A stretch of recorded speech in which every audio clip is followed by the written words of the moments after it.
Is there any kind of, to go back to maybe the sports metaphors, is there a pre-game meeting for the White House correspondents where you guys can sit, look, there's no question they have a meeting.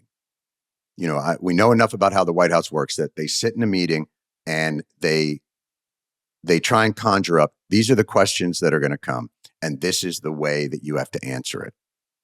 Could there be an analogous meeting that takes place for all the White House correspondents, almost like where they're a team as well, Team Information or Team Truth or whatever you want to call yourselves? By the way, would make fabulous T-shirts.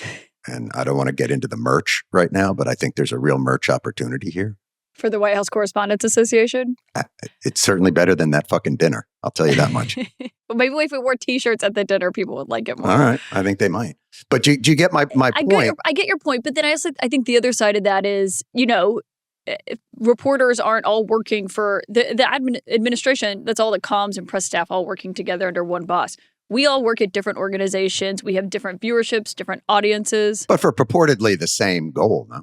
For the same goal, but different questions on, the problem is, or not problem, but I think the challenge is there's also different things to ask about. There are so many topics going into a press briefing where I have probably about one a week, or going into an Oval Office meeting with the president where typically it turns into press conferences, that I think, different reporters have different things that they want to ask about. And I think that's fine. We're not a monolith and different people want to ask different things. We don't all have to ask about the same thing.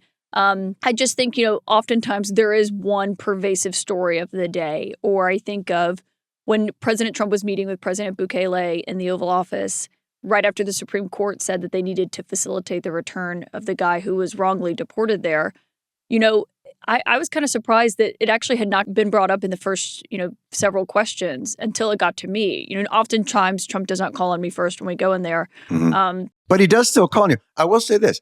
He can be very antagonistic with you, but it's also pretty clear that he likes sparring with someone of quality, and that he does. I almost think he needs it. He needs to be challenged by someone that he thinks has some gravitas or authority. Otherwise, I don't think it challenges him. The game's not fun for him unless he feels like he's going to get pushed somehow. Yeah, and I've heard from sources and White House officials around him and just people who are his friends and his allies who say he does like that. And he actually doesn't, speak fondly of people who ask him really easy questions or silly questions. I think oftentimes the moment he'll say, I love that question, or that was a great question. But I think also he respects tough questions and often, takes them